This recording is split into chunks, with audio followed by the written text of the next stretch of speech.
You are listening to Theoretical Insights of D&D. Lord, give me a fireball!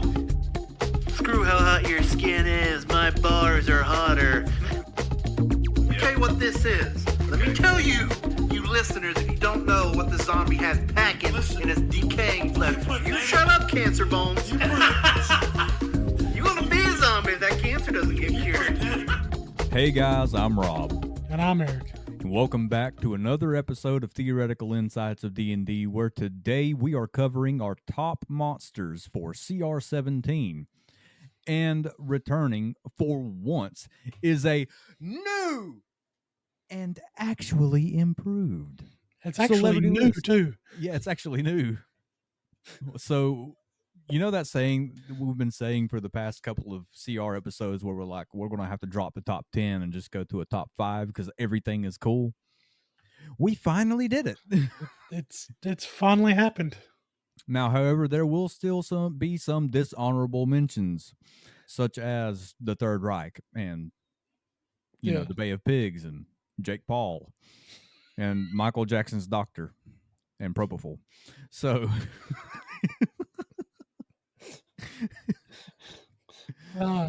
Springing the good ones on me there, ain't you? Yeah.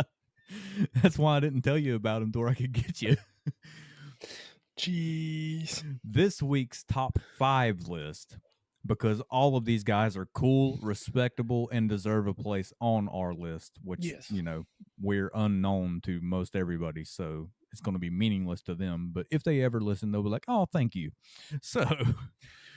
at number 1, technically the lowest, but that's pretty much the new number 5. Yeah. Is Lucas Black. For those of you that don't recognize that name, think Tokyo Drift. Good old Sean. What does DK stand for? I don't know. Donkey Kong. Drift. What do you mean drift? That was a good movie. Dude, his accent is crazy good. It makes me feel so much better about myself, even though realistically outside of this podcast that's exactly how I sound, because I try to sound a little bit more, you know, before my neck surgery. That was me. Well, see, the problem, I enunciate on here, but if we're sitting here just talking to each other, like, for those of you listening, when I'm on the show, I talk like this. But when me and Eric are just in the same room together, half the time I'm just going to sound like this. I'll be completely honest with you. You can't understand the word that I'm saying. Yeah, you ain't going to be able to understand the word that I'm saying. This is how I talk at work. This is how I talk in real life. You need to bring back the transatlantic accent. I don't know about that. Good old 1920s radio.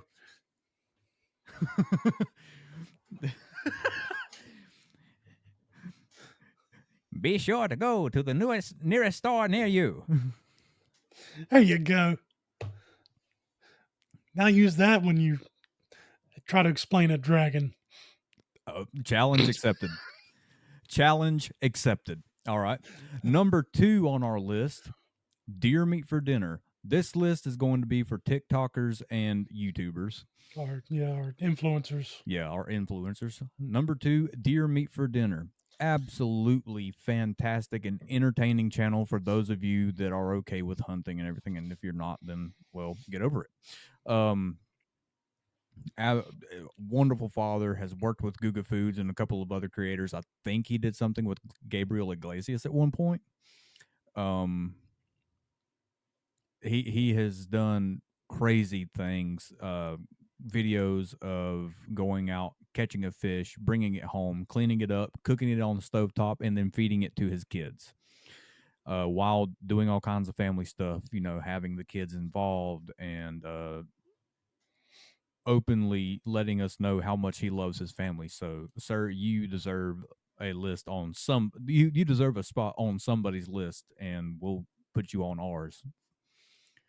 At number 3, one of the cornerstones of modern YouTube, and has been for a decade.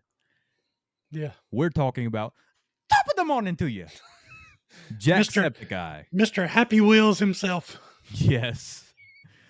Gosh, dude, those Happy Wheels videos, and when he was going through, He just released a 24-hour or a 22-hour video of all his Happy Wheels stuff on YouTube. really, I watched it. Took me 2 days, but I watched it. he is highly entertaining, and honestly, one heck of a drummer, dude. I think he only put I've seen him in his drumming stuff. I think he only put like 1 or 2 videos on YouTube of him playing the drums, but he can tear a drum set apart. Like, he's really good. At number 4, we have one of his close buddies. Yeah. And possibly the sultriest voice on all of YouTube, Markiplier. Yeah. Good old good old Mark Fishbach. Markiplier himself. Yeah. The man does have a smooth voice. One of those, how's it going, everybody? My name's Markiplier, and today we are playing Until Dawn. One of those, he probably could have done ASMR videos. Oh, absolutely. And then these short movies and short films that he's been doing. Oh, yeah. Dude, he has been entertaining for I don't know how long. I remember watching him in like 2011 and losing my mind at how funny he was. And still he's around and uploading content on a regular basis. And he's highly entertaining. He has worked his butt off to be where he's at, and he deserves everything he's got. Yeah. But now, although there has been some controversy around him in the past, our number 5 and top of the list this week for YouTubers and influencers goes to what used to be the highest subscribed channel on YouTube to how's it going, bros? My name is PewDiePie. Yeah, I think Mr. Beast finally beat him out. Yeah, that and the Indian channel. The one where they got make their I think so. houses or whatever. I that think was so. proven fake. I'm not 100% sure, but he has turned around. He's pretty much retired from YouTube in a way. He's given up the video game aspect. He's still kind of doing a memes with PewDiePie every once in a while, but he is fully focused after moving from where he was to Japan. Yeah, he does a videos with Cinnamon Toast Ken every once in a while. Yeah, so he went ahead and let everybody know that after he had his kid, you know what? I'm going to step out of the limelight. I'm going to be a dad. Yeah, I'm going to be a husband for a while. And but he's still, every once in a while he'll put up a video just be like, hey, I haven't forgot about you guys because you're the reason that I have everything that I've got. Oh, yeah. So thank you, PewDiePie, Markiplier, Jacksepticeye, Deer Meat for Dinner, and Lucas Black for all of the years that you have brought entertainment. And honestly, I wish all of you the best. But for now, we have 15 monsters to get through. Yeah, you sent me this list. I was like, good Lord, does he know he put 15 on here? Yes, I do know that I put 15 on here, but there's a reason for that because all these CR17s are ridiculously cool. I know. I was looking at some of the ones you didn't put on the list and like... I know it was a hard decision. I sat here for 25 minutes. I sat here for 25 minutes like, oh, God, what if I missed that one? Oh, never mind. This one's got to go on there. So there's a very real possibility that this one could have the same run time as the one that we did with potato candy. So now that we're only about 9 minutes in, prepare yourself for the possibility of that. If you need to cut it off and come back to it later, that's fine. Okay. Yeah. As long as you listen, that's fine. Yeah, that's all we care about. We're two idiots rambling about nothing. I mean, well, D&D for now. Later, it'll be about nothing. Yeah, you got a point. Once we finally figure out if we're going to do different stuff. Yeah. To start this list off, we have the adult Amonkhet dragon. Now, I was looking over the stat block for it. It is the exact same as the adult gold, red Dracolich, and the red dragon. However, there is one big factor that put it on the list over those. It's a giant crocodile with wings. Yeah. It's a giant fire-breathing crocodile dragon. It's a flying crocodile. It is really cool. So it is a huge dragon. Oh yeah, I'm supposed to be doing this in the 1920s. Yes, this is our transatlantic accent. Armor class of 19, 256 hit points with 19d12 plus 133 for a max health of, let's see, I'm going to have to draw the accent for that. That would have been 240, so it'd be 240 minus 12, which would be 228 plus 133, which should be right around 351. 361. Dang. I missed it somewhere. Starting off with a loss. Well, we're getting into the big enough numbers to where if I'm within 10, we may as well just say, that's close enough. Fine. Plus 6 to dexterity saving throws, 13 to constitution, 7 to wisdom, and 11 to charisma, with a plus 13 to perception and a plus 6 to stealth.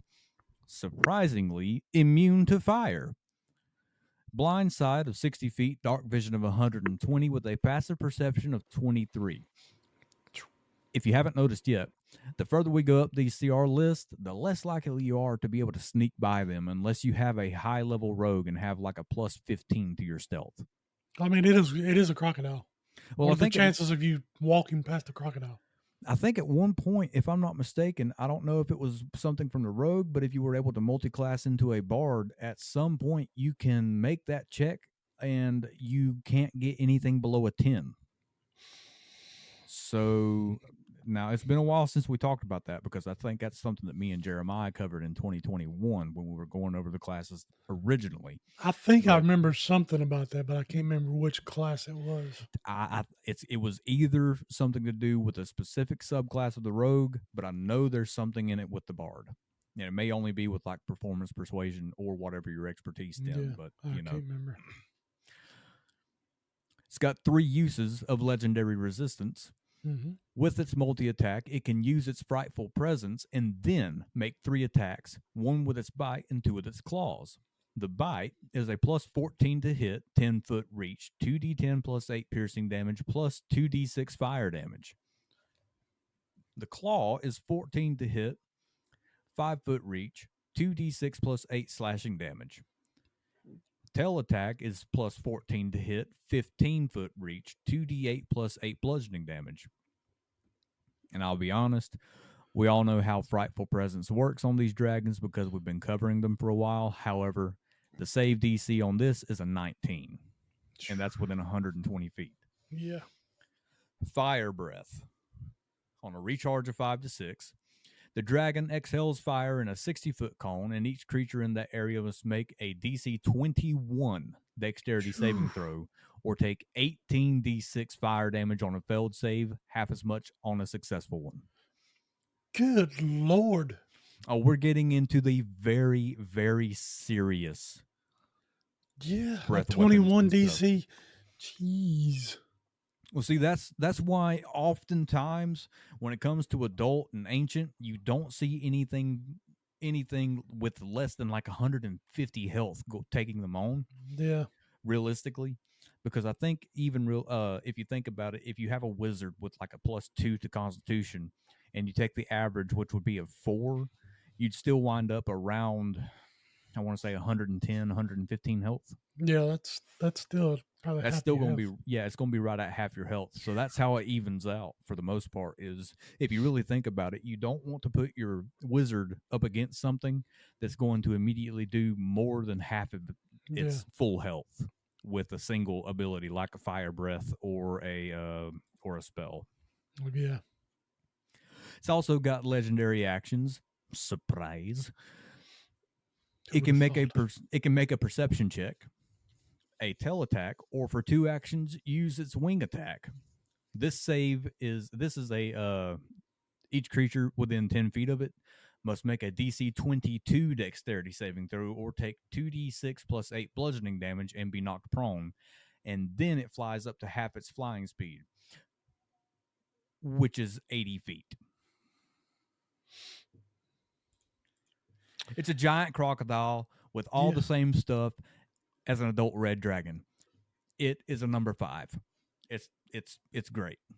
Well, in its info block, it's got they are red dragons without the intelligence. Yeah, pretty much. Yeah, let me look at that. So Nicobolus does not like these dragons. I recognize him from Magic the Gathering. Yeah. So let's see. They live in the desert, soaring in lazy circles. Yeah, It's an AC 130. I mean, It pretty soars much. in lazy circles. So Spits the fire. Amonkhet dragon has an intelligence of 8. The red dragon has an intelligence of 16, but absolutely everything else is the exact same. Hmm. So realistically, now this is to just throw that out there. If you've got something, if you're wanting to put them up against an adult dragon, specifically a red one, obviously you can choose between the Amonkhet Gold, Red Dracolich, and the Red Dragon. I think the Dracolich does, yeah, it does a little, it does a couple things different. Like it's got immunity to charmed, exhaustion, frightened, paralyzed, and poisoned, Mm-hmm. where the others don't.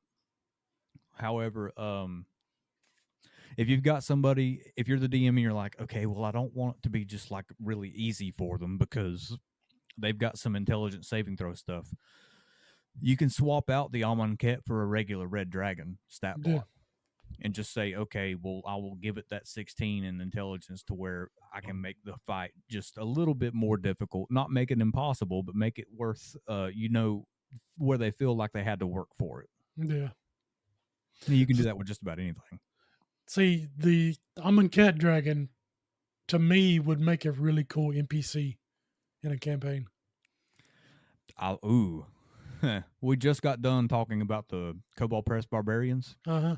Lizard folk, Path of the Dragon. You're Yeah. an Amonkhet dragon. Yeah.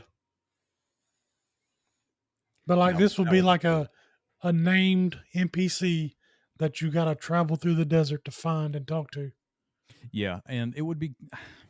I don't think, because usually I try to go off of the mythologies of real life because I studied it so much. It's hard for me to really sink into the D&D mythology. I know about the Raven Queen and I know about Moradin. Yeah. And that's kind of about it. Oh, and like Saren Ray and stuff like that, thanks to Critical Role. But there's not a whole lot that I really know about, so I just kind of the push. D&D mythology is massive.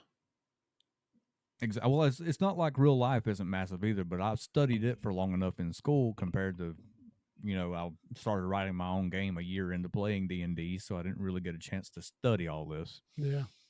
So I usually just kind of push all the D&D mythology to the side and bring in ancient mythology, which is why in my game you have the Olympic, Egyptian, and Norse deities. Yeah. Because it's just, I know enough about them to where I can actually give them a personality. But going back to what I was saying originally, I don't know of anything in Egyptian mythology outside of Sobek that is a giant crocodile that could be like this. Well, you wouldn't have to make it one of the gods. It could be. Yeah, I'm just saying. There's probably something. There's probably something in Egyptian mythology in which this could be based off of because it's an Let me see if I can Amonkhet. find something.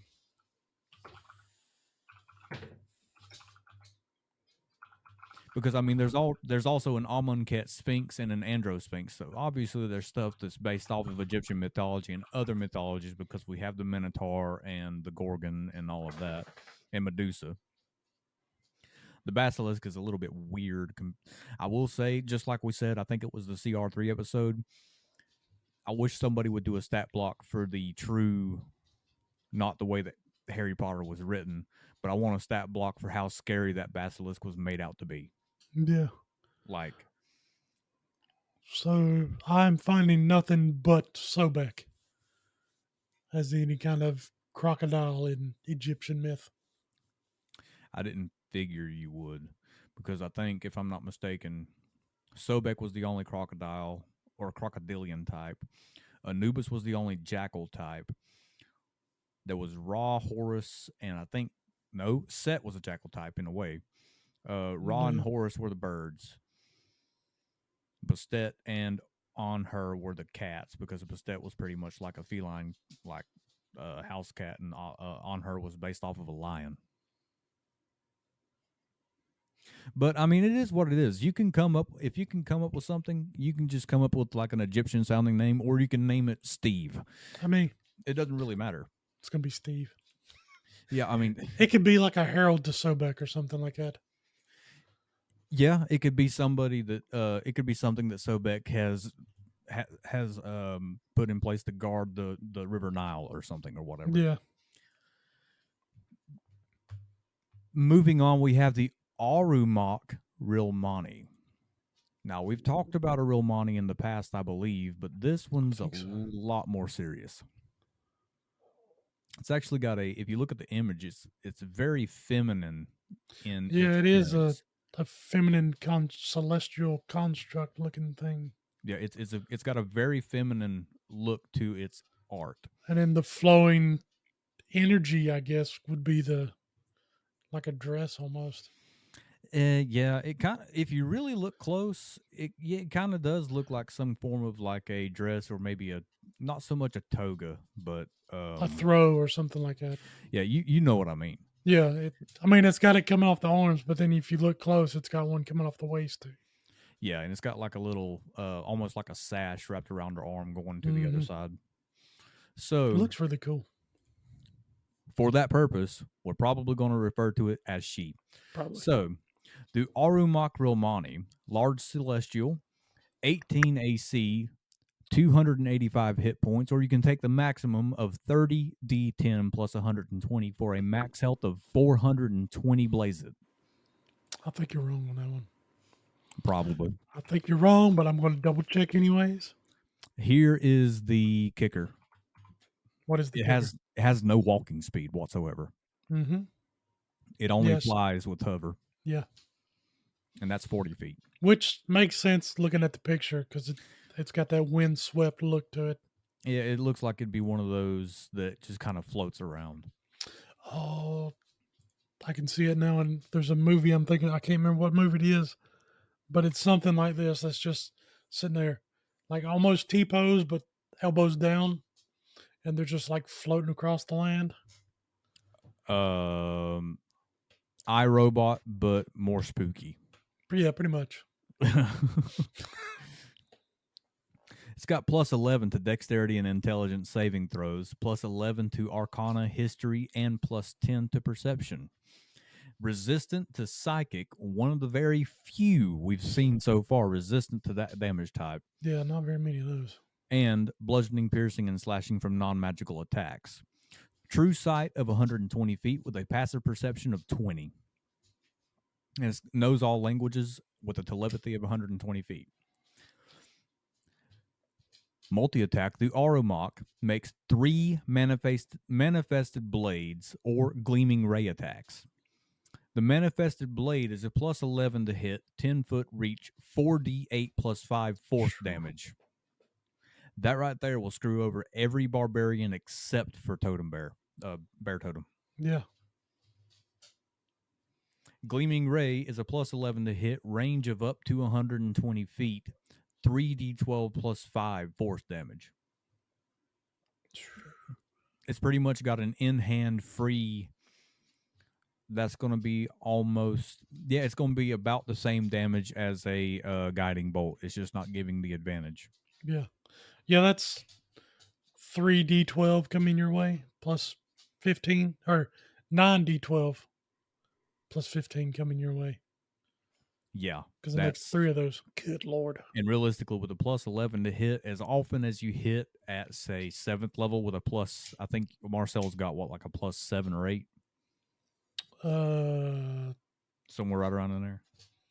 I think it's a 7 right now.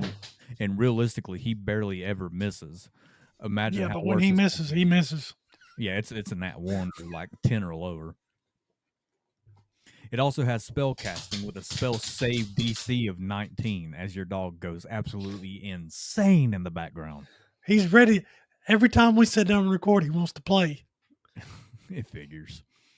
At will, detect magic and detect thoughts.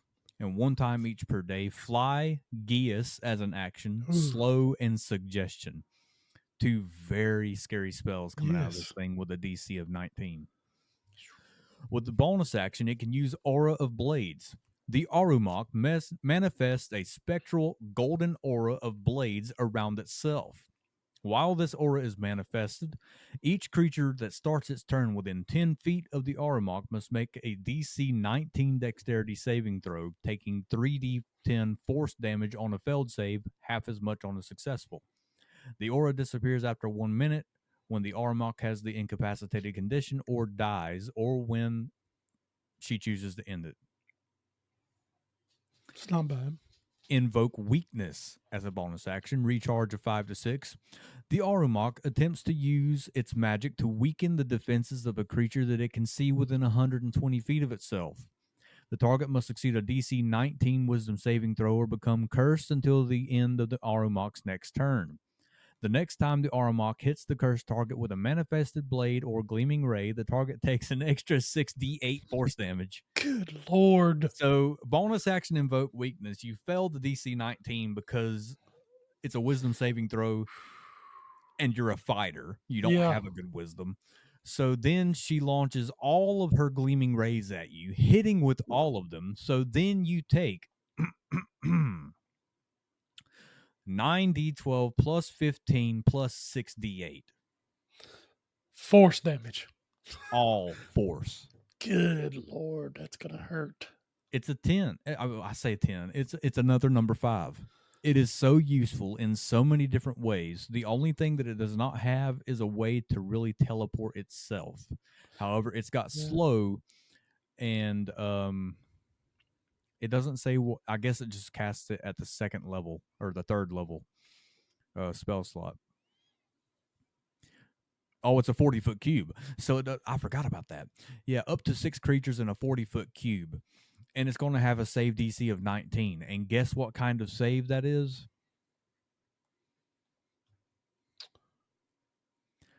I believe slow is a wisdom save. Yeah, it is. Slow is a wisdom save. So realistically, the cleric, the monk, the ranger, and the wizard are the only ones that are really going to be able to make the save against that unless you just roll good. Mm-hmm. Or you, for some reason, have a good wisdom. It just depends on how you roll. It's a 5. Like it's just that's a PewDiePie right there.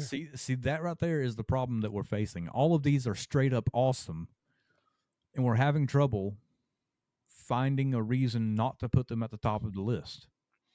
We might just go to a one list. Yeah. Who's the coolest person we can think of this week? They're all that. Yeah. Eventually, Stevie Ray Vaughan's going to make it on the list. Next up, we have the Baernaloth. Yeah, I know. Did you look at that thing's freaking picture? Yes. This reminds me of something out of one of the old Lord of the Rings cartoons. Yeah, it does. The movies. And this is out of Morte's Planar Parade. I could see this thing leading the parade. It is a multiplane. It is technically a Yugoloth fiend. However, it's got like the mixture of a head between a crocodile and a dragon with like ram horns. Yeah, it's like it looks sick. Dragon ram horn type creepy cave monster. Yeah. And like I said, we're getting into the big health numbers in which I'm about to cover. It's got an armor class of 17 or 256 health. You can take the max of 27d10 plus 108 for a max health of 378. Hey, look at that. You got them. It's even numbers, dude. I can do them pretty easy. Well, the 8 might have threw you off. What, plus 270? Dang. I know I'm getting old, but I ain't that old yet. Hey, you never know. You never can tell. I got 5 years, and I'm going to be that guy that's in the distance. Turn your music down. Listen, music. I got 5 years on you. I ain't doing that. Well, you're trying to live your life as quickly as possible because of the cancer and diabetes. So you're trying not to age. It's not terminal, as far as the specialists know. Oh, It's got a +10 to con saves and a +9 to wisdom saves, +12 to arcana, and 9 to insight and perception. Resistant to cold, fire, lightning, necrotic, psychic, bludgeoning, piercing, and slashing from non-magical attacks. Immune to acid and poison. Immune to the charmed, frightened, and poisoned conditions, with a true sight of 120 feet and the passive perception of 19. You might be able to sneak by this guy. Maybe, but he's immune to just about everything. Yeah. He was resistant, immune to just. Why would you even try to fight him? I wouldn't, dude. This is shaping up to be like a warlock patron. Oh, dude. Yes. This could be. Oh man, what if we homebrewed a class, which it could technically be a Pact of the Fiend. Yeah, it is a fiend. You know. But because it's got something to do, it kind of looks like a crocodile. You could do something like Pact of the Lizard or something. I don't know. Then you could be a lizard man warlock. Don't tempt me. We will sit down right now and make a warlock subclass. I will. That's it. CR list over. We're making a subclass. Yep. Welcome back to Theoretical Insights of D&D. Where today it's got 4 uses of legendary resistance. Good Lord. Oh, and magic resistance. So the likelihood of it using its legendary resistances are pretty low. Jesus. With multi-attack, the Baernaloth makes 1 anguishing bite attack and 1 claw attack. It can also use its teleport. Okay. So anguishing bite.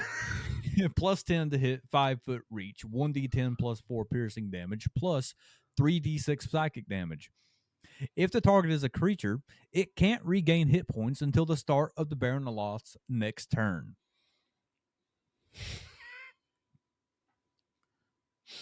Fun. And I don't think there are no healings as a reaction. There's nothing that can heal as a reaction. Except for, I think there's some stuff in the Cobalt Press stuff we've been covering. I think there was a reaction in there that recovered hit points. Maybe. That would be a killer cleric subclass, though. Yeah, it would. The Claw is a +10 to hit, 10-foot reach, 2d6 +4 slashing damage, plus 5d6 necrotic damage. Good Lord. Miasma of Discord. You know, sounds fun. You know, the thing we use for our weekly games, Discord. Recharge of 5 to 6. The Baernaloth exhales gray vapors that coalesce at a point that it can see within 120 feet of itself. The vapors fill a 20-foot radius sphere centered on that point and then vanish. Each non-Yugoloth creature in that area must make a DC 19 Wisdom saving throw. On a failed save, the creature takes 10d6 psychic damage and has the charmed condition until the end of its next turn. A creature charmed this way treats its allies as foes, and the colors of its body and equipment become shades of gray. On a successful save, the creature takes half as much damage only. You don't become immune to that? Well... What if you're the DM that gets lucky enough to re-roll that every daggum round? And it's a 20-foot radius sphere within 120 feet of itself. It's literally just a little mustard seed. Again. Yeah, the poisoned mustard seed. Well, not poisoned. This dude opens his mouth and Dutch ovens you from 120 feet away and makes your best friend your mortal enemy. And you go black and white. He's just... You turn into a 1930s cartoon. I can see him now. This is how it's going to work, Mudley. We blow up the bridge and they can't get across. Turn into Steamboat Willie. Steamboat Willie was the good guy. You could say he was a good guy, but Well, I know what you mean. I watched some of that stuff because I ain't never seen it. That stuff's kind of wild, dude. Steamboat Willie's going on the next list because that dude was acting a dang fool. yeah. It's also got Sure, it needs spell casting. Okay, It's got more than that. it's not. Oh, It's not done. its spell save DC is a 20. At will, it knows detect thoughts, phantasmal force, and suggestion. Phantasmal force is a ridiculously good spell. And one time each per day, plane shift, self only, scrying as an action, or after using a Dutch oven, it can crop dust you with cloud kill. Yep. Where's the gnome wizard on this Manticore? Yeah, This is his new mount. Crop dusting. Oh, forget the Manticore. He's riding a Baernaloth. This is stupid. Just a wee bit. It's my fault. I put him on the freaking list. Summon Yugoloth one time per day. The Baernaloth has a 50% chance of summoning its choice of 1d4 Mezzaloths, one Arcanaloth, or another Baernaloth. Yep. A summoned Yugoloth appears. We know how that works. It could. So let me get this straight.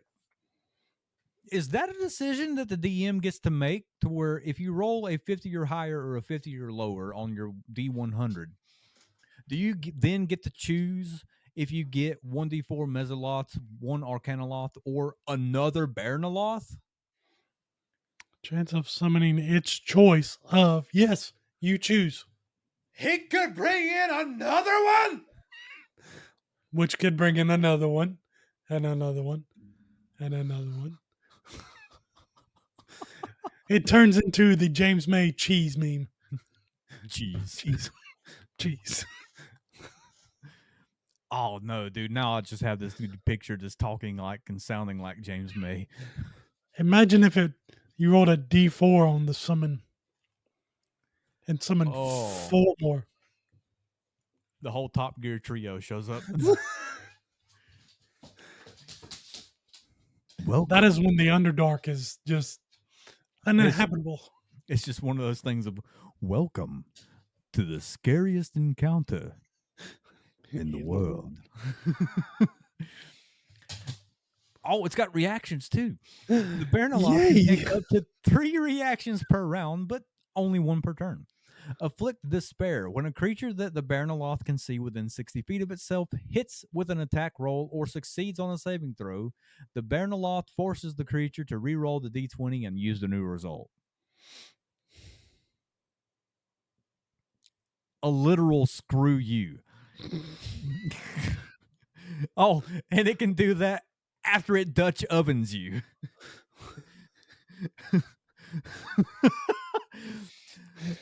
It's got the anti-lucky feat. Inescapable pain. When the Baernaloth is damaged by another creature, that creature must make a 19 Constitution saving throw or take 4d6 necrotic damage on a failed save, half as much on a successful one. And that is it can do that 3 times a round. Yeah. That's so stupid. This thing is stupid. Okay, layer actions. We know how layer actions work. They happen on account. They happen on the initiative count 20, losing initiative ties. Consume suffering until initiative count 20 on the next round. When a creature in the Baernaloth's lair other than the Baernaloth takes necrotic or psychic damage or drops to 0 hit points, the Baernaloth regains 3d6 hit points. So its claw attack does necrotic damage. Mm-hmm. Its bite attack does psychic damage. Mm-hmm. It's just gonna get 3d. Oh, it's just you can do the average of 10, but just off of its multi-attack, it will be getting 20 health back. Yep. Discover secrets. The Baernaloth uses spell casting to cast detect thoughts. A creature targeted by the spell cast in this way takes 3. It does 3d8 with detect thoughts? 3d8 psychic. That's stupid. Yep. Taking a utility spell and putting damage on it. I love it. Recurring wound. A creature that doesn't have all of its hit points and that the Baernaloth can see in its lair must make a 19 con save, taking 4d10 necrotic damage on a failed save or half as much damage on a successful one. Ooh. All this constant suffering makes sense. I just read the first regional effect. This thing is stupid. It'll never show up in my game because that is unfair. It might, and I'll tell you why if you get done with this. Okay, so regional effects. Persistent anguish within 10 miles of a Baernaloth's lair. When a creature casts a spell that either restores hit points or removes the charmed or frightened condition, the spell fails and is wasted unless the caster succeeds a 19 saving throw using its spell casting ability. Once a creature succeeds on the saving throw, it's immune to the regional effect for 24 hours. Slow healing. Within 10 miles of the lair, a creature other than the Baernaloth regains only hit points equal to half its hit point maximum when it finishes a long rest. And it regains only half the usual number of hit points when it spends hit dice during a short rest. This dude is so stupid and broken. Do you want to know where it calls home? Where does it call home? The gray wastes of Hades. Oh boy. Oh boy. Yes. Oh no. You have doomed your traveling companions. Ducky, when you listen to this, you know who to blame. Same for you, Toast. Yeah. It's a 10. I say 10. It's a 10. It's not a 5. This thing is a 10. Yeah, this is a combination of the whole list. Yeah, this thing is stupid strong, overly cool, and can be used as a warlock patron. Like very easily used as a warlock patron because this guy is powerful. He's scary. He's got the magical abilities. It's a freaking crocodile dragon fiend thing with ram horns. That's how we put it in your game. We make it a warlock patron and we don't fight it. And it's holding a book. Yeah, it's intelligent. It's educated. It's got a 22 intelligence. It's edumacated. That's unfair. The whole thing is unfair. People like this guy shouldn't have made it past third grade. I mean, heck, even Jethro was still in third grade, and he was 30. This is ridiculous. But Jethro wasn't that smart.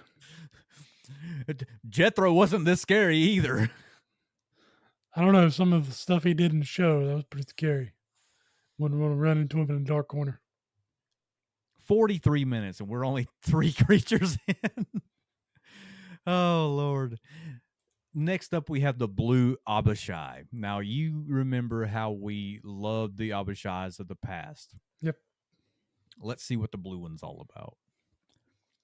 The blue one, AC of 19, 202 hit points, or you can take the maximum of 27 D8 plus 81. Oh, boy. 27 times 8. Let's see, 8 and 7 is 56. So that'll make that, 216, 307, 317? 297. Where'd I go wrong? Oh, that's what I did. Yeah. I was thinking, yeah. Okay. I even said 216 and then did 307. I don't know what I was thinking. I don't Plus 12 to intelligence and wisdom saving throws. Plus 12 to arcana. Resistant to cold, bludgeoning, piercing, and slashing from non-magical attacks that aren't silvered. Immune to fire, lightning, and poisoned. Immune to the poison condition. Dark vision of 120 feet with a passive perception of 16. So you can still get by this guy. Yeah, he should be able to. Devil's Sight. Magical darkness doesn't impede the Abishai's dark vision. And good news, Eric, your favorite ability, magic resistance. Yeah. I suck.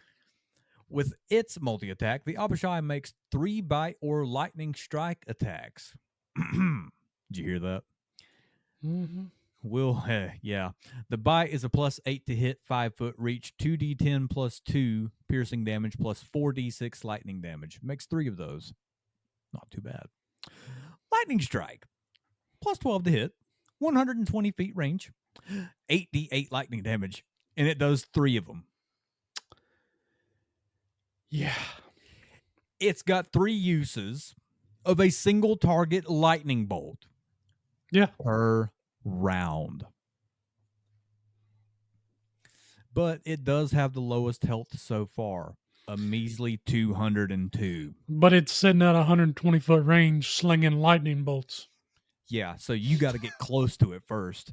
While the cleric is in the back launching guiding bolt, and the sorcerer's back there distance casting inflict wounds. And then it just flies up 50 feet and keeps casting. Oh, no.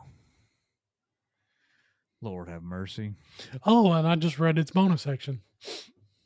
Yeah, okay. We still got to do the spell casting with a spell save DC of 20. Good Lord. At will, disguise self, mage hand, and minor illusion, and 2 times per day for each charm person, dispel magic, greater invisibility, and wall of force. Would you like to know what greater invisibility does? Skyrim sneak.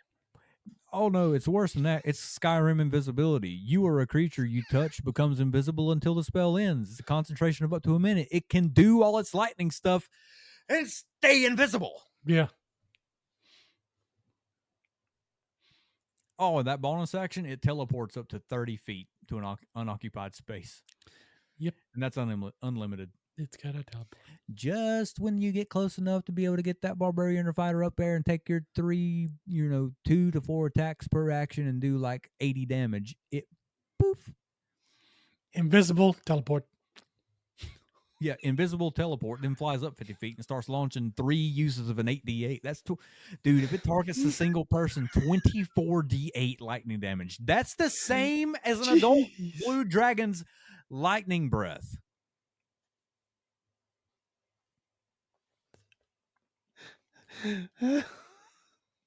Here's the thing, though. It's not as cool as the other 5s we put on the list, and it's nowhere near as cool as the Baernaloth. No, but it is. It can be very stupid. It is still a 4. It is a 4. I could go with the Markiplier. It's not any lower than that, I don't think, because of the fact that it's got that mobility, along with the fact that it's a 50-foot flying speed, can go invisible and stay that way for up to a minute. Yeah.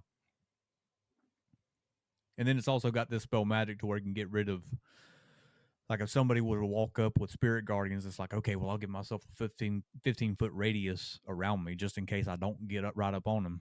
He could just dispel that. Mm-hmm. Oh, and Wall of Force. Yeah. Yeah. You can just block them off. Next up, we have the Death Knight. The Death Knight, as far as I'm concerned, is a cornerstone of Dungeons and Dragons from as long as I've been playing. Yeah. It has been around for a long time.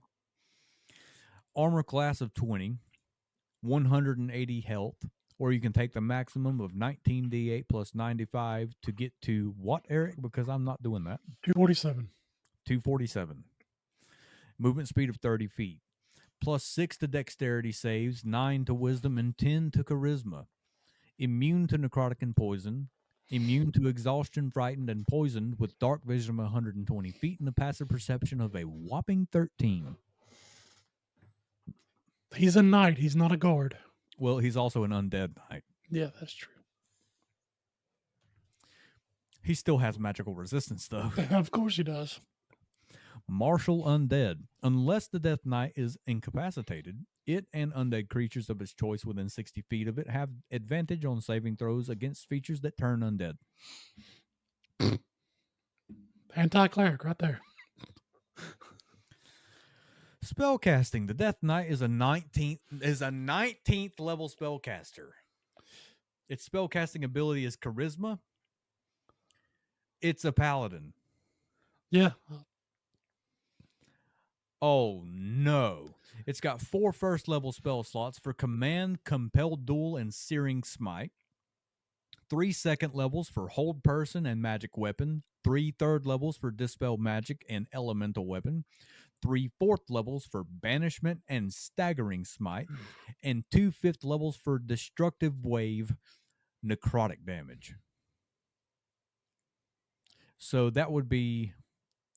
Yeah, Destructive Wave, for those of you that don't know that spell right off the top of your head, you strike the ground, creating a burst of divine energy that ripples outward from you. Each creature you choose within 30 feet of you must succeed on a Constitution saving throw, in this case, a 18, or take 5d6 thunder damage, as well as 5d6 radiant or necrotic damage. In this case, it would be necrotic, and be knocked prone. A creature that succeeds takes half damage and isn't knocked prone. It's absolutely insane.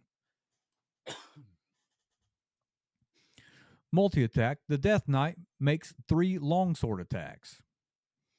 The longsword is a plus 11 to hit, 5-foot reach, 1d8 plus 5 slashing damage, or 1d10 slashing damage if used with 2 hands, plus 4d8 necrotic. Hellfire Orb can be used 1 time per day. And you're like, why can it only use it 1 time per day?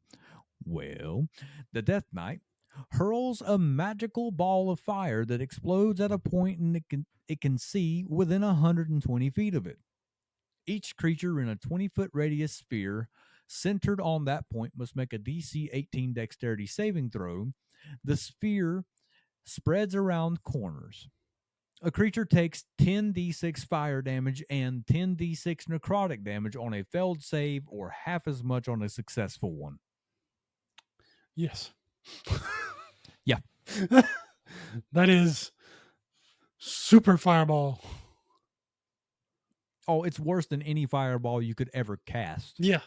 Because the highest you can get with fireball is a, let's see, it starts off at 8d6. 9th level, that goes up to 14d6. Yeah. And this is 20d6. Oh, and as a reaction, with parry, the Death Knight adds 6 to its AC against 1 melee attack that would hit it. Wonderful. You go to just a casual 26 AC. 26 AC as a spellcaster with a giant sword. As a 19th level spellcaster. This is pretty much a 20th level paladin. Yeah. It's a 20th level undead paladin. By the time you hit, the only thing you're missing at this point is the 20th level 1-minute transformation that all of the paladin subclasses get. So you may as well just round up and say, yeah, this dude's 20th level, because he's got his 2 5th level spell slots. Yeah. For nostalgia, and for the fear the name Death Knight strikes in those around the table who are veterans of the game, it's a 5. Yes. For the stat block, it's a 4. I'll give it a 5, but I want it to peek around the corner and yell top of the morning like Jacksepticeye. As it launches its Hellfire Orb. That's the first thing. Here's the morning. It just pops around and goes, top of the morning to you, and throws that daggum Hellfire ball. Throws a flaming bowling ball at you. Oh, it makes it worse, though, because that would be considered a surprise round, so that save would be coming at disadvantage. Oh. So that would be 20 d6 damage, half of which is fire, the other half necrotic.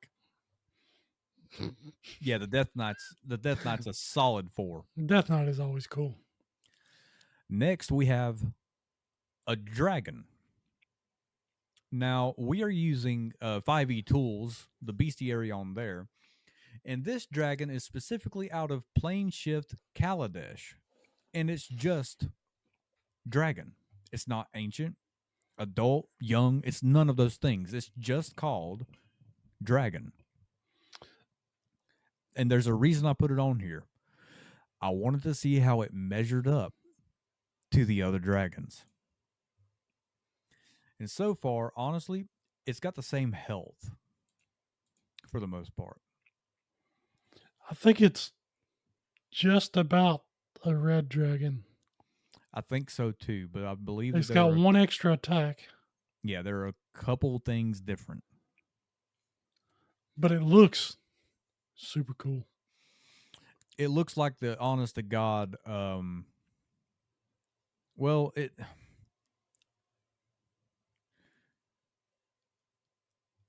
I'm not 100% sure how to describe it.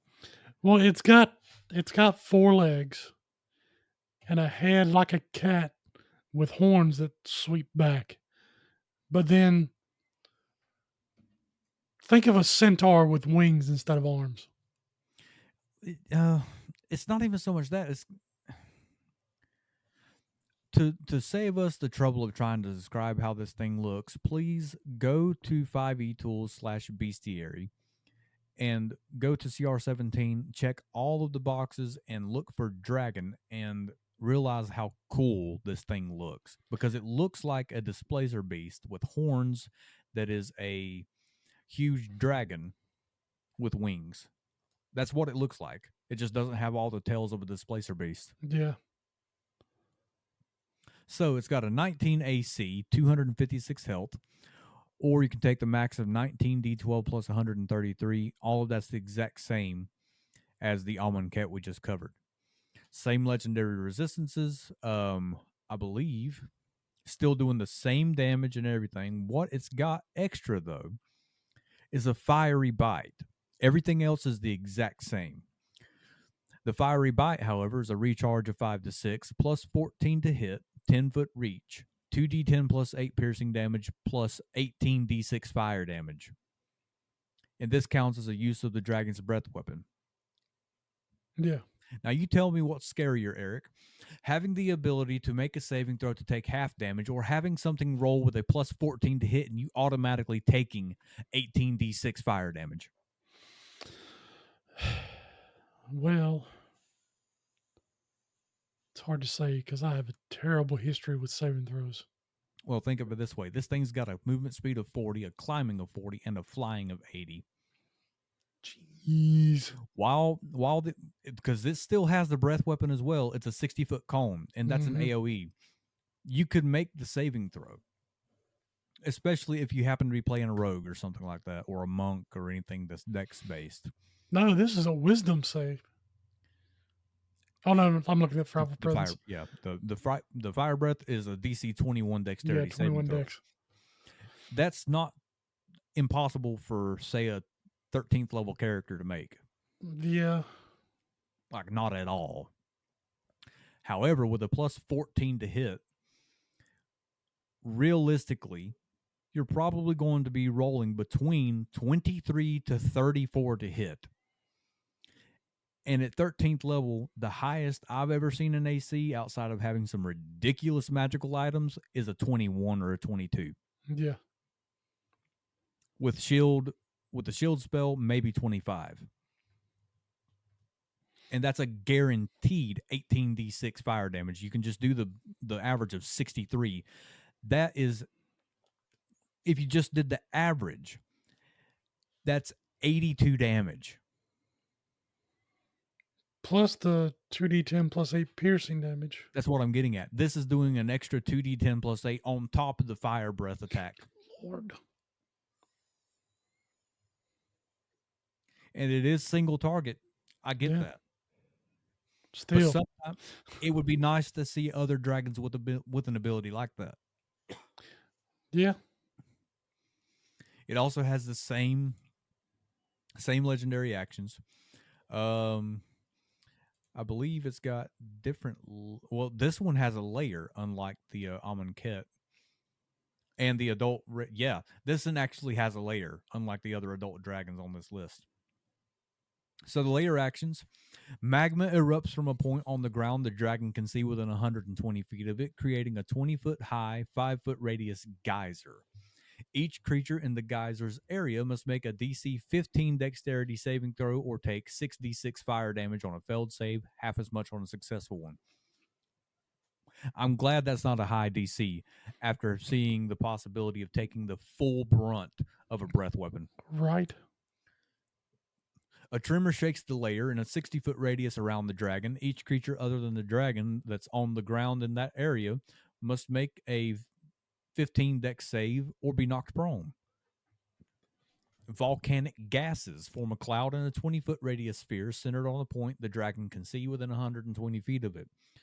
The sphere spreads around corners and its area is lightly obscured. It lasts until initiative count 20 on the next round, and each creature that starts its turn in the cloud must succeed on a DC 13 con save or be poisoned until the end of its next turn. Or until the end of its turn. While poisoned this way, a creature is While poisoned this way, a creature is incapacitated. Yep. Once again, I'm glad that DC is low. Mm-hmm. It's got additional layer actions. At your discretion, a legendary adult or red dragon can use one of the following additional layer actions while in its lair. Noxious smoke. A cloud of thick, dark smoke fills a 20-foot radius sphere centered on a point the dragon can see within 120 feet of it. It's heavily obscured. This time, it's pretty much the same as volcanic gases. Yeah.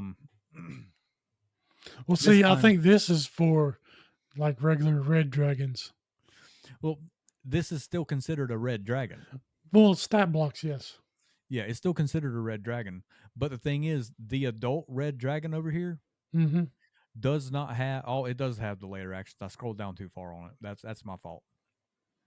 Yeah, and the info block on this, it says the red dragon stats work well for these dragons, but they just don't make it to ancient age. Yeah. We're going to have to give it the Strahd treatment. It's still cool, but it's only a 2. However, it's not a 1 because of the fiery bite. Yeah, that bite is really good. The bite is terrifying. Next, we've got the Dragon Turtle. Another classic. Straight out of the Monster Manual. It's a gargantuan dragon, 20 AC, 341 hit points. So you can take the maximum of 22 D20 plus 110 for a max health of 550. 20-foot movement speed and 40-foot swim speed. Plus 6 to dex saves, 11 to con, and 7 to wisdom. Resistant to fire damage. Dark vision of 120 feet with a passive perception of 11. And it's amphibious, so it can use both flippers simultaneously. Does it have flippers or feet? It's got flippers. Yeah, it's got flippers. Darn it. It's like a sea turtle. Yeah. Multi-attack. The dragon turtle makes 3 attacks, 1 with its bite and 2 with its claws, which is interesting as to see is how it's got flippers. Oh, it's still got claws in the flippers. Yeah. Wonder if he ever cuts himself while swimming. The bite is a plus 13. The bite is a plus 13 that makes to sense. hit. Reach of 50. Well, tuck and roll.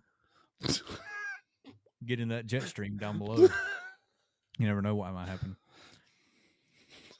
Oh, we just got Earth. Finds a little fish along the way, takes it home. Freaking Neverwinter falls off into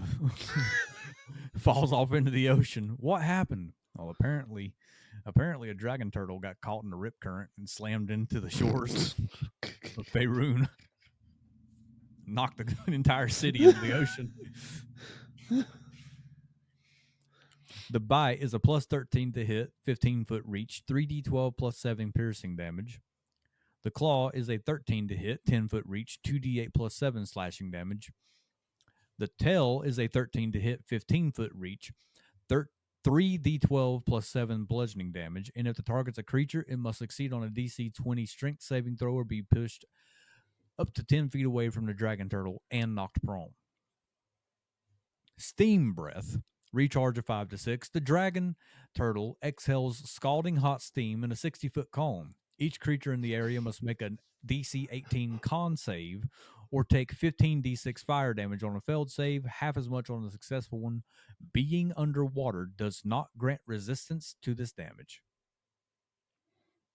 Okay, that is just steam. Yeah. It should be hot damage instead of fire damage. Overall, it is nostalgic. It is very nostalgic. It is strong. That but too. Pretty easy to get away from if you're on a boat. If the boat survives. Yeah, if the boat survives. And for that reason, it's a 4. If we're going to put the Death Knight at 4, the Dragon Turtle can't be any higher. I could give it a 4. Honestly. Yeah, the Dragon Turtle is just basically really cool because it's nostalgic. Next, we have the Elemental Locust, and this is from Tome of Beasts number 1 in the 2023 edition. It is a gargantuan elemental, AC of 16 with 290 health, or you can take the max of 20d20 plus 80 for a max health of 480. 25-foot movement speed, plus 6 to intelligence, wisdom, and charisma saves, and a plus 6 to nature and perception. Resistant to bludgeoning, piercing, and slashing. Immune to acid, cold, fire, lightning, poison, thunder, bludgeoning, piercing, and slashing from non-magical attacks. Yep. Immune to charmed, exhaustion, frightened, paralyzed, petrified, poisoned, and unconscious. Dark vision of 120 feet, tremor sense of 120 feet, and a passive perception of 16, speaking primordial. Elemental nature. The elemental locust doesn't require air, food, drink, or sleep. Immortal. If the elemental locust dies, it returns to life in 1d12 months, regaining all its HP and becoming active again. The new body appears in a space of the locust's choice within its bound land. Only a wish spell can prevent this trait from functioning. Luckily, its alignment is neutral. So you can kind of have this dude go either way as a DM. Yeah, this is basically just a guardian of the earth in a certain area. Yeah. Speaking of that, land-bound. The elemental locust is bound to an area of land or ocean no longer than 100 square miles. If it leaves this region, it loses its spawn elemental action. If it remains outside the region, it automatically teleports back to the center of this area after 24 hours, regardless of distance. Magic resistance. We've already seen that. Siege monster. Understandable. And unstoppable. So difficult terrain does nothing. Understandable. Neither does a slow spell on its speed. Multi-attack. The elemental locust makes 3 slam attacks. It can replace one attack with a use of spawn elemental. Great. More spawning. The slam is a plus 15 to hit, 15-foot reach, 5d8 plus 9 bludgeoning damage, and if the target is a creature, it must succeed on an 18 strength save or be knocked prone. Spawn elemental. The elemental locust magically creates up to 2d6 methods or 1 elemental with a challenge rating of 5 or lower. They arrive at the start of the locust's next turn, acting as allies of the locust and obeying its spoken commands.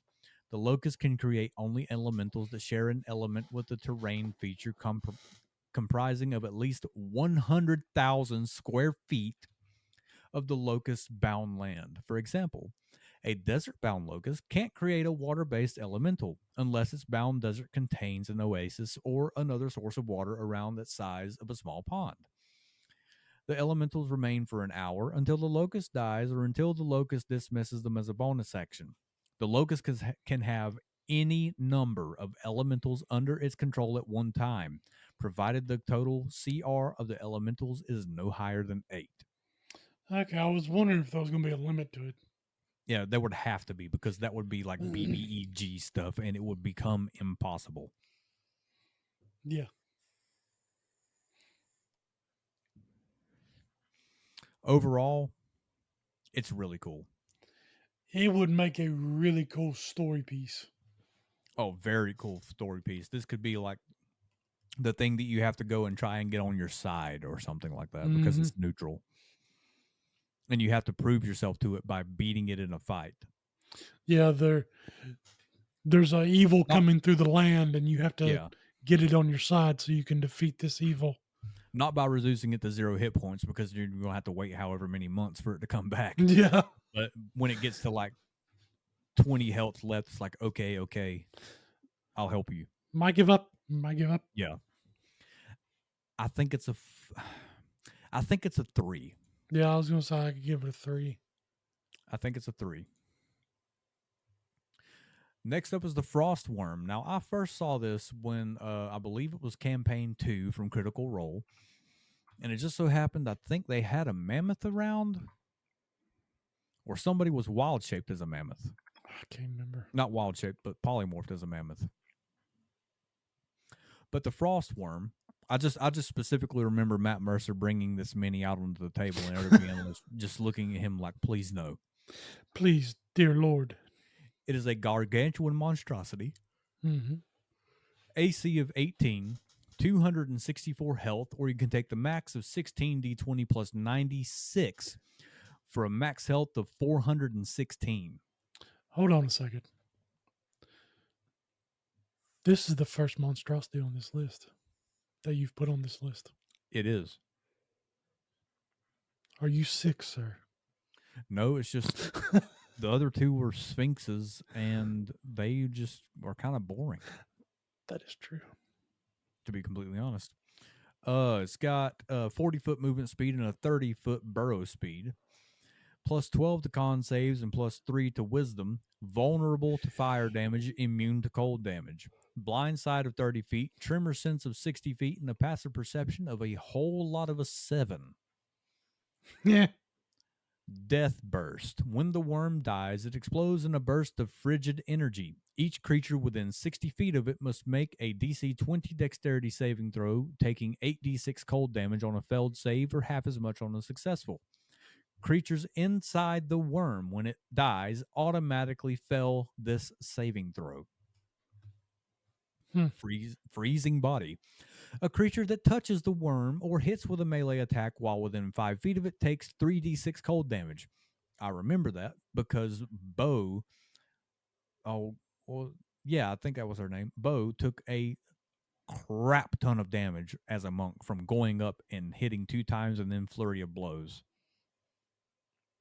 Like, Marisha's character took a lot of damage from that. Yeah. And Tunneler, the worm can burrow through solid rock at half its burrowing speed and leaves a 10-foot diameter tunnel in its wake. Multi-attack. The worm makes 2 bite attacks or uses its trill and then makes a bite attack.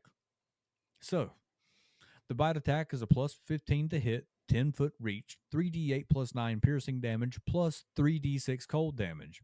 If the target is a large or smaller creature, it must succeed on a DC 20 dexterity saving throw or be swallowed by the worm. There's no bite in its hold and then you make a swallow attack. You are automatically swallowed. Yeah. Oh. And this time you are taking a combined 3d6 acid damage and 3d6 cold damage at the start of each of the worm's turns. So you take 3d8 piercing, 3d6 cold, and automatically swallowed. Yes, and then at the start of its next turn, you automatically take 6d6, half of which is acid, half of which is cold. Good Lord. If the worm takes 30 damage or more from a single turn from a creature inside of it, the worm must succeed on a DC 20 con save or you'll be regurgitated. But it's got a plus, 11? It's got a plus 12 to the save, and you're restrained and blinded, so those attacks are going to be at disadvantage against an 18 AC. Trill. The frost worm emits a haunting cry. Each creature within 60 feet of the worm that can hear it must succeed on a DC 20 wisdom saving throw or be stunned for 1 minute. Jeez. You can repeat the saving throw each time you take damage and at the end of its turns, ending the effect on itself on a success. Once a creature successfully saves against this effect, or if this effect ends for it, it's immune to the trill of all frost worms for the next 24 hours, and frost worms are immune to this effect. That only means that there's the possibility of running into more than one. That's why I'm looking at them now, see if it says anything about community of ice worms, frost worms. Well, this thing, like I said, is straight from Critical Role because it's in the Explorer's Guide to Wildmount. Yeah. Realistically, I think it's cooler than the purple worm. It doesn't have the purple one poison or anything like that, but because of the trill and the fact that it's doing 2 different types of damage and the swallow is automatic. Yeah, that automatic swallow is a big. Well, that and it's a high save DC. It's a 20 dexterity save or you are swallowed. Yeah.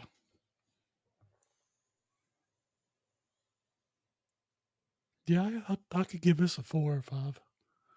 Oh, and the death burst, say you kill it 60 feet, that's 8d6 cold damage. Mm-hmm. That's 3 times the size of Fireball with the same damage. Yeah, Just that's a different another type. 20 DC save. Dex. Yeah. This thing just does damage, and it does it very well. Yes. For that reason, I'm putting it at a 5. I could go as far as a 4.5. I'll meet you at a 4.5 for that. I'll meet you at a 4.5. Next, we have the Ghost Dragon. It is a huge undead armor class of 10. 324 health, or you can take the max of 24d12 plus 168 for a max health of, please help me out on this, Eric. Since you gotta be Mr. Quick Math, not knowing what he's doing. Jeez. 456 health. Wow. Speed of 40 feet, flying of 80 feet with a hover. Plus 13 to con saves, plus 8 to wisdom, and plus 10 to charisma. Perception of plus 14 and plus 12 to stealth. Resistant to bludgeoning, piercing, and slashing. Immune to acid, cold, necrotic, and poison. Condition immunities are charmed, exhaustion, frightened, grappled, paralyzed, petrified, poisoned, prone, and restrained. Because it's a ghost. Yep. Blind sight of 60 feet, dark vision of 120 feet with a passive perception of 24. Our new record. Yeah, that's the new record.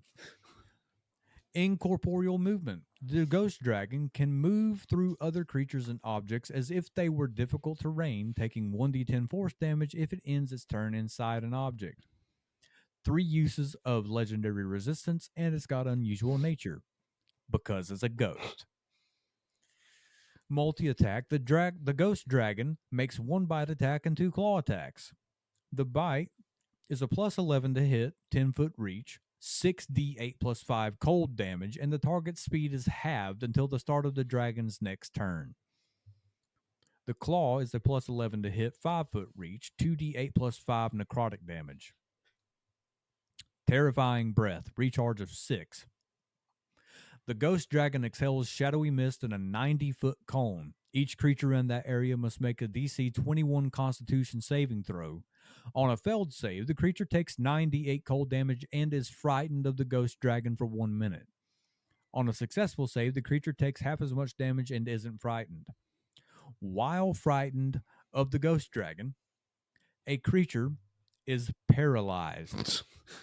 The frightened creature can repeat the saving throw at the end of each of its turns, ending the effect on itself on a success. And if the creature's saving throw is successful or the effect ends, the creature's immune to the ghost dragon's terrifying breath for the next 24 hours. Thank the good Lord above.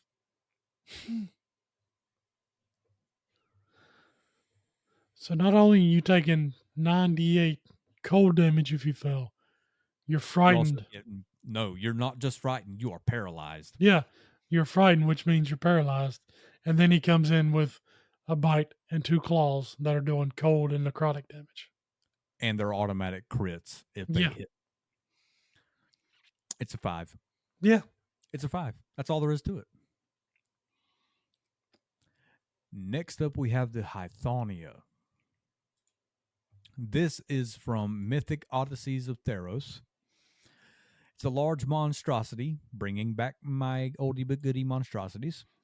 Armor class of 17, 199 hit points, or you can take the maximum of 21d10 plus 84 for a max health of 294.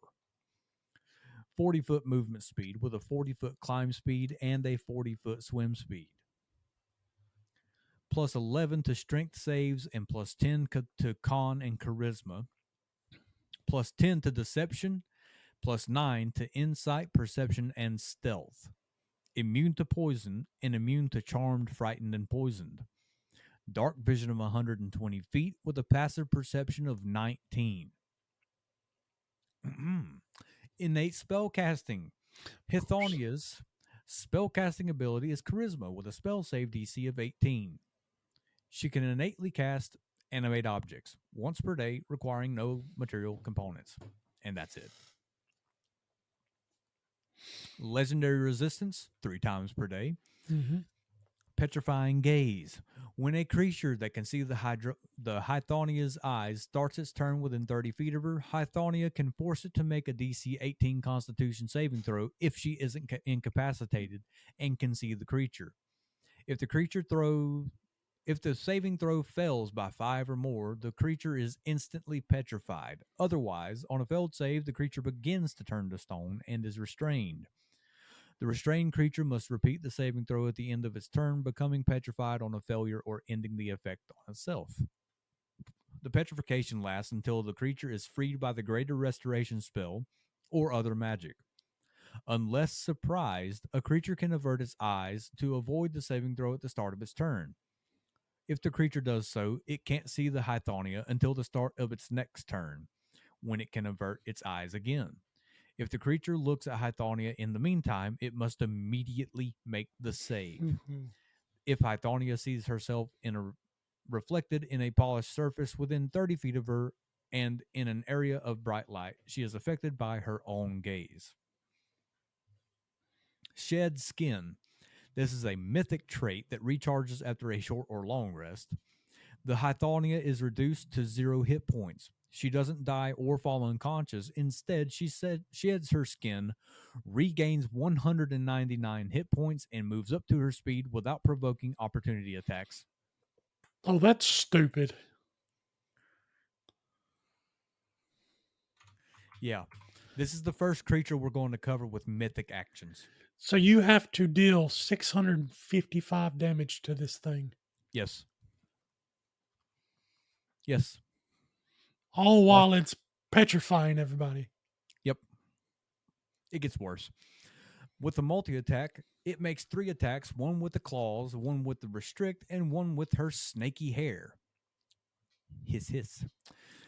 The claws are a plus 11 to hit, 5-foot reach, 1d8 plus 5 slashing damage, plus 1d8 poison damage.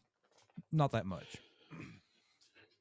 The constrict is a plus 11 to hit, 15-foot reach, 1 large or smaller creature, 2d10 plus 5 bludgeoning damage, and the target is grappled with an escape DC of 19. Until the grapple ends, the target is restrained and takes 3d6 plus 5 bludgeoning damage at the start of each of its turns, and the Hythonia can't constrict another target. Snaky hair. Plus 11 to hit, 10-foot reach, 4d12 plus 5 bludgeoning damage, and Hythonia can pull the target up to 5 feet closer to her if it's a large or smaller creature. So it's pretty much got lightning lure. That or Thorn Whip. Yeah, except it's going to be the max level, pretty much. Yeah. Legendary actions. Hythonia can take 3 legendary actions, choosing from the options below. Move. Hythonia moves up to her speed without provoking opportunity attacks. Okay. snaky hair, and petrified earth. Costs 2 actions. Hythonia causes stone spikes to erupt from the ground in a 30-foot radius centered on her. The area becomes difficult terrain until the start of her next turn, and any creature other than the Hydronia takes 2d8 piercing damage for every 5 feet it moves in those spikes. It's a bigger version and scarier version of spike growth. Mm-hmm.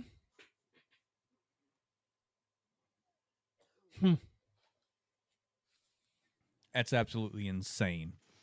And that's actually really good. Yeah. Yeah, because I love me some spike growth. So you remember how I said it's got mythic actions and it's the first one to ever have mythic actions on a list? Mm-hmm. Here are its mythic actions. If Hythonia's mythic trait is active, she can choose the options below as legendary actions for 1 hour using Shed Skin. So it literally becomes a 2-part fight. Yeah. Because then she gets harder. Numbing Claws. Hythonia makes 2 attacks with her claws. If both attacks hit the same creature, it takes an extra 2d6 poison damage and must succeed on a DC 18 Constitution saving throw or become paralyzed until the start of her next turn. That's pretty good. Look at me. Costs 3 actions. Hythonia can force a sighted creature that she has grappled to see her eyes and be affected by her gaze. You've pissed her off. She's going to force you to look at her. With the layer actions, Hythonia briefly animates creatures that have been petrified by her gaze. Each statue attacks one creature within 5 feet of it with a plus 11 bonus to hit and dealing 3d6 bludgeoning damage on a hit. If a medium or smaller creature takes this damage, it's also grappled with an escape DC of 15. And Hythonia causes spectral snakes to erupt from a point she can see within 150 feet of her. Each creature within 20 feet of that point must make a DC 19 Constitution saving throw or take 2d4 piercing damage and become poisoned until the end of its next turn. While poisoned this way, the creature has disadvantage on intelligence checks and intelligence saving throws, and it behaves as if under the effect of the confusion spell. Jeez. Dude, this chick is busted. Well, she's a named Medusa. What do you expect? That's insane. Without even going over the regional effects, it's a 5. Yeah, of course. It's an absolute 5. There's nothing else for it. Next up, we have another creature from Tome of Beasts #1, the 2023 print. Moonlit King. It's a medium fae, 17 AC, 204 hit points, or you can take the maximum of 24d8 plus 96 for a max health of quick maths. What was that last time? 297 or 298, something like that. 288. 288. Plus 10 to con, wisdom, and plus 11 to charisma saving throws. Plus 11 to arcana and plus 10 to perception. Resistant to bludgeoning, piercing, and slashing, and acid from attacks not made with cold iron weapons. This is specific to Kobold Press. Immune to charmed, frightened, and poisoned. Blind sight of 30 feet, dark vision of 120 feet, and a passive perception of 20. I usually don't name off the languages every time, but this is impressive. Language, because it's not all, but it's a big list. Languages: Abyssal, Celestial, Common, Draconic, Elvish, Infernal, with a telepathy of 120 feet, and Umbral. I mean, it is a fae. And it's the Moonlit King. It's a king. Yeah, it's a big name fae. 3 uses of legendary resistance. and moonlit weapons. The Moonlit King's weapon attacks are magical. When he hits with any weapon, the weapon deals an extra 4d6 radiant damage. It's included in the attacks. Luckily, this guy is neutral good, so this wouldn't be an enemy unless you were doing an evil campaign. Hopefully. Yeah. Multi-attack. The Moonlit King makes 3 Crystal Staff or Moonbolt attacks. He can replace one attack with the use of spell casting. If 2 Crystal Staff attacks hit one creature, the target must succeed on a DC 19 con save or be stunned until the end of its next turn. Crystal Staff. Plus 11 to hit, 5-foot reach, 2d6 plus 5 bludgeoning damage, plus 4d6 radiant damage. Moonbolt. Plus 11 to hit, 120-foot range, 4d10 plus 5 radiant damage, and the target sheds dim light in a 10-foot radius around itself until the end of its next turn. If the target is a creature in a form other than its true form, it takes an extra 2d10 radiant damage and must succeed on a 19 charisma saving throw or revert to its true form. This guy is anti-druid. Yeah. Animate shadows. Recharge of 5 to 6. The Moonlit King causes the shadows of up to 3 creatures he can see within 60 feet of him to animate and attack their owners. Each target must make a DC 19 dexterity saving throw. On a failure, a creature takes 14d6 necrotic damage, and its strength score is reduced by 1d4. On a success, a creature takes half the damage, and its strength score isn't reduced. The reduction lasts until the creature finishes a long rest. The creature dies if this effect reduces its strength to 0. With spellcasting, it's using charisma with a save DC of 19. At will, it knows continual flame, invisibility on itself, moonbeam, and zone of truth. 3 times a day for each dispel evil and good, dispel magic, and major image, and once per day heal and project image. It also has a use of summon devil 1 time per day. The Moonlit King magically calls a lunar devil to aid him. The devil arrives in 1d4 rounds, acting as an ally to the Moonlit King and obeying his spoken commands.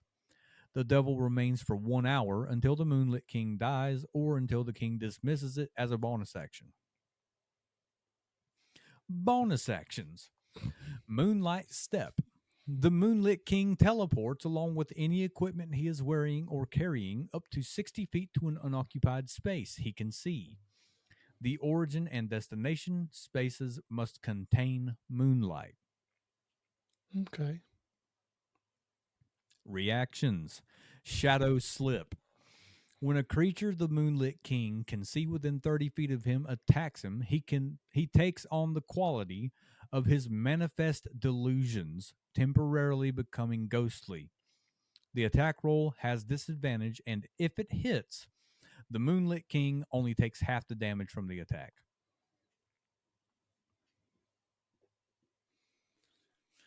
Legendary actions.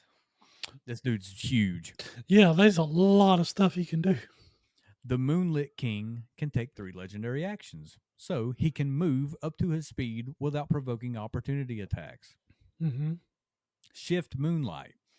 The Moonlit King changes the brightness of each area of moonlight he can see within 120 feet of him from dim light to bright light or vice versa. He can use 2 actions to make a Crystal Staff or Moonbolt attack, or Spread Madness. Each creature within 30 feet of the Moonlit King must succeed on a 19 Wisdom saving throw or suffer short-term madness. The Moonlit King can use this legendary action only when he is in moonlight. And he's got layer actions as well. This is going to be a 2-hour episode if we don't stop. We ain't far from the bottom. Dude, it's crazy to think that we have talked to a guy that possibly made that. Yeah. Robert Fairbanks came on the show in 2021, and he's supposed to be coming back on sometime in the future once our schedules align, because he is one of the published authors of Tome of Beasts 1, 2, and 3. Mm-hmm. He very well could have built this monster. And it's insane. So, Mr. Fairbanks, if you did happen to make the Moonlit King, fantastic job. And if not, whoever made it, tell them we like it. A whole lot. Also, the elemental locust. Yeah, that as well. Yeah. This dude's like an 8. It is not a Baernaloth. It's not a No. Baernaloth at all. No. But it's much cooler than a 5. Yeah. Yeah. Yeah, I could go up to an 8 on it. Next up, we have the Nagpa. This is just a Skeksis It's a naked from the Dark Crystal. It's a naked turkey. It's a naked turkey spellcaster. It's a Skeksis from the Dark Crystals. Yeah. AC of 19, 203 health, or you can take the max of 37 d8 plus 37. 333. Wow. Movement speed of 30 feet. Plus 12 to intelligence saves, 10 to wisdom, and 11 to charisma. Plus 12 to arcana and history, 10 to insight and perception, and 11 to deception.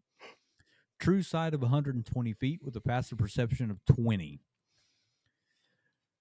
Multi-attack. The Nagpa makes 3 staff or deathly ray attacks. It can replace 1 attack with the use of spellcasting.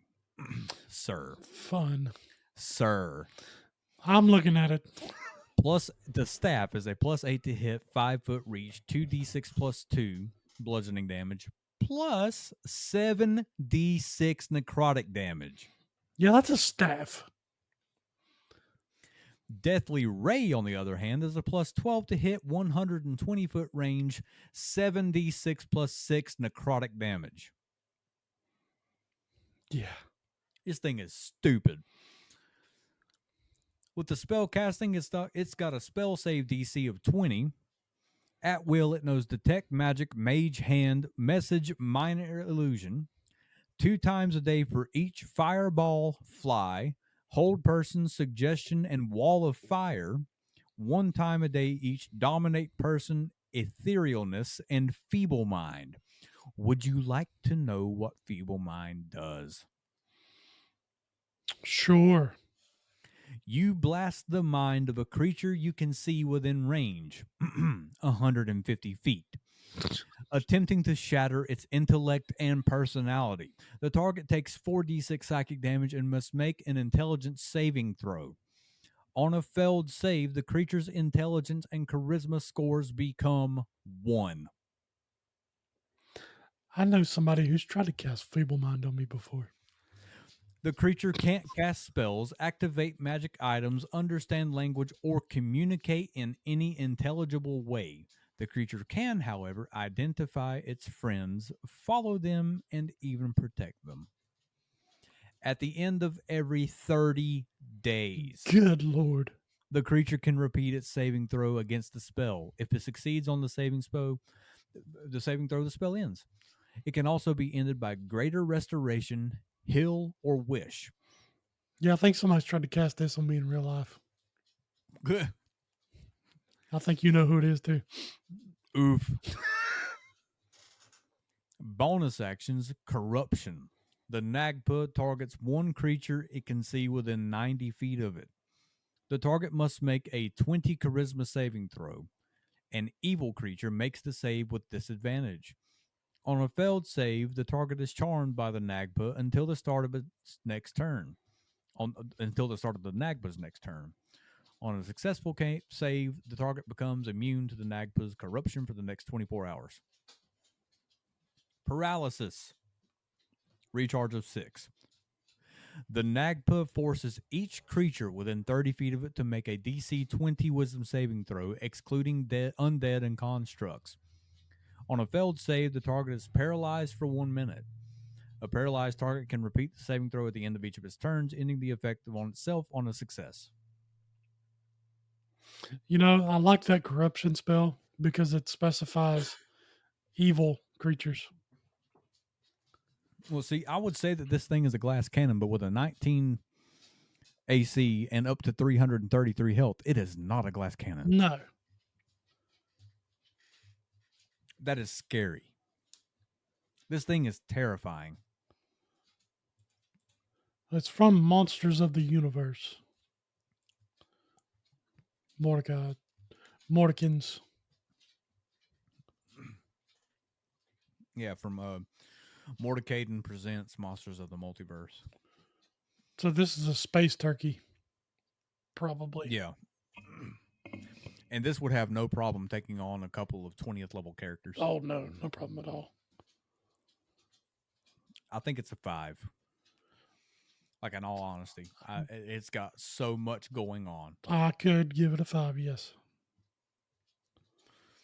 Just based off of the fact your fighter goes up. I know it's only got a +8 to hit, but if it hits with one attack, it's 9d6 + 2. Mm-hmm. And then if it's at range, that's +12 to hit, which is much more likely to hit. And that'd be 21d6 + 18. Yeah. You realize if you did the average damage on that, in one round, you would do 90 damage to one of your player characters. 90 necrotic damage, yep. Yeah. Yeah. That's insane. Next up, we have the Queen of Witches. Another one from Tome of Beast. It's a large fae, 18 AC, 218 health, or you can take the max of 23d10 + 92 for a max health of 322. Movement speed of 40 with a flying and hover of 50 feet. +6 to dex saves, +10 to wisdom, and 12 to charisma. +15 to arcana, 12 to deception, 9 to history, and 10 to insight and perception. Resistant to bludgeoning, piercing, slashing, cold, and fire from non-magical attacks not made with cold iron weapons. Immune to radiant. Immune to blinded, charmed, and frightened. Dark vision of 120 feet, true sight of 60 feet, and a passive perception of 20.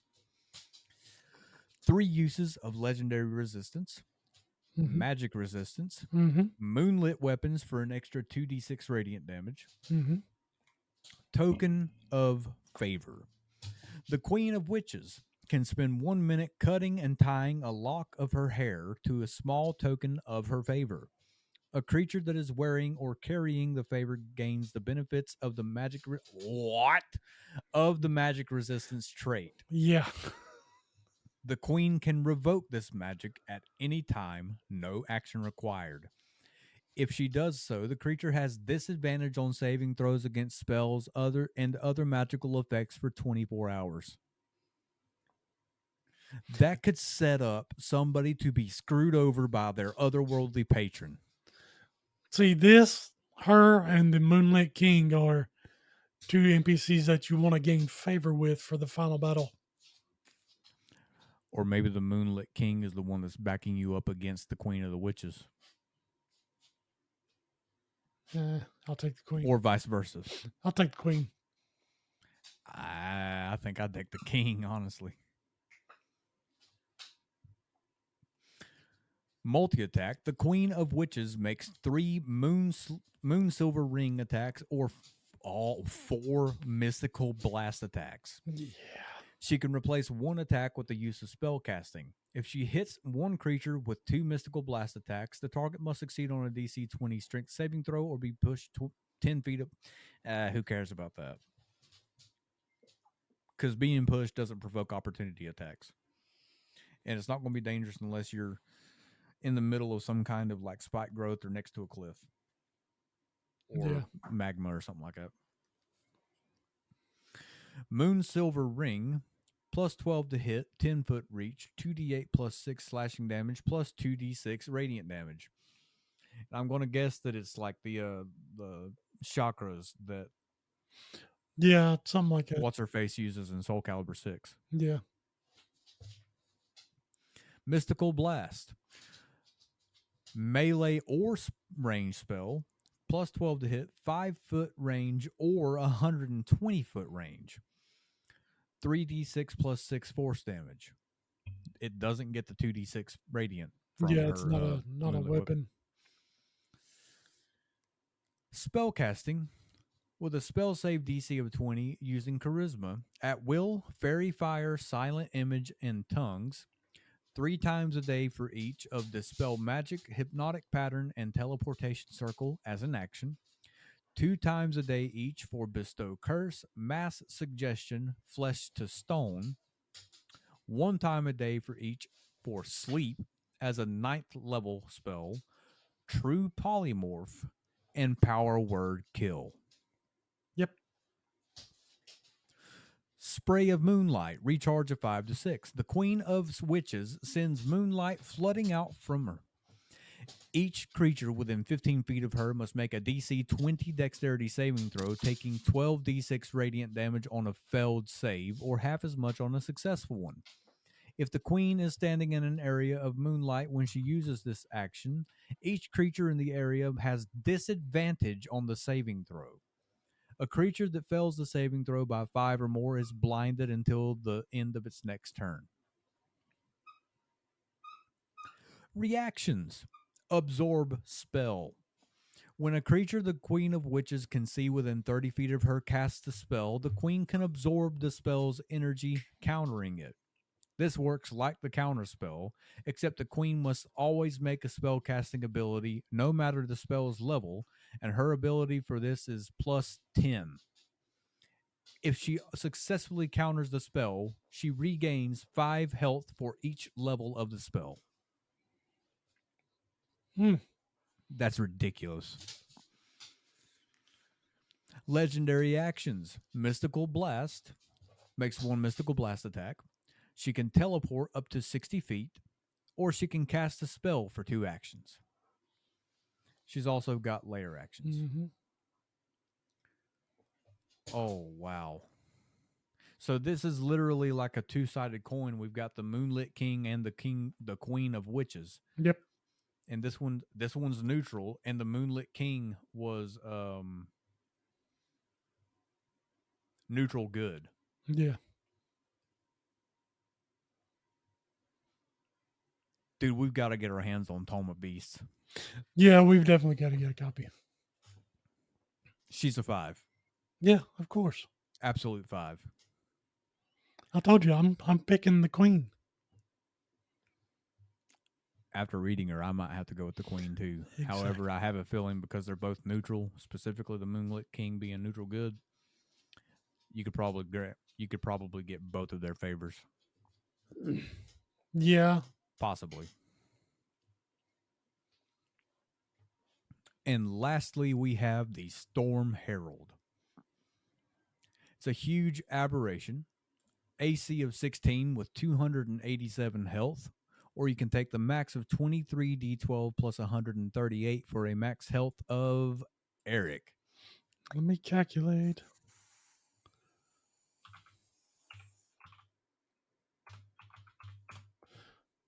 $414 health.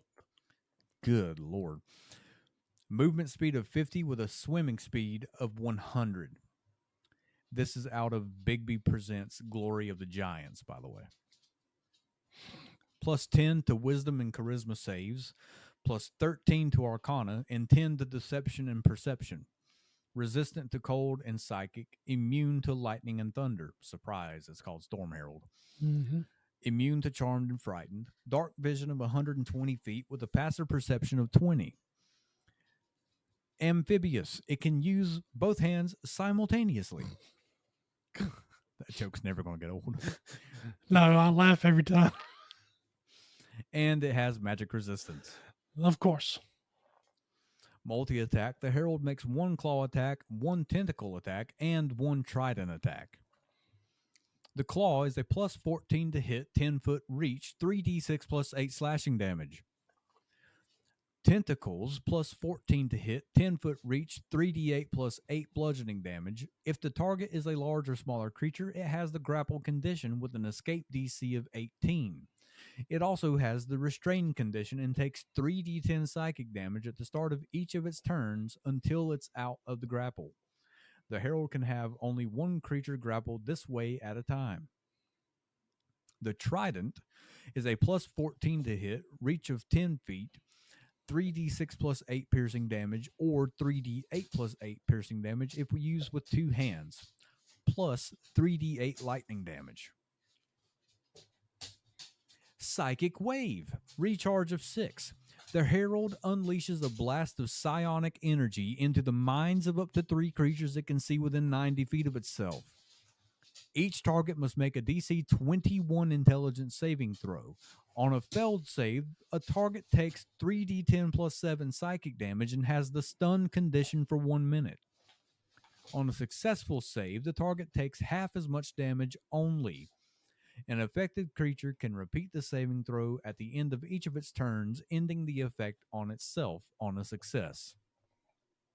If a creature is reduced to 0 hit points by this psychic damage, it dies and its head explodes if it has one.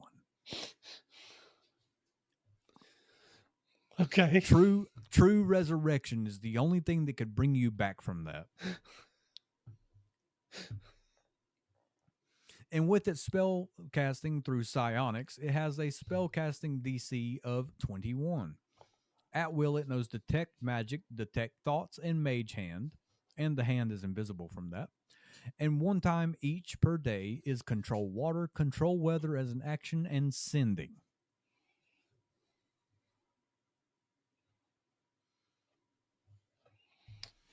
It is not overly powerful, but it is just annoying enough to be a 3. I would give, yes, I agree with the 3, but I'm going to give it a 3.5 just for the balloon popping of the head with Psychic Wave. Yeah, yeah.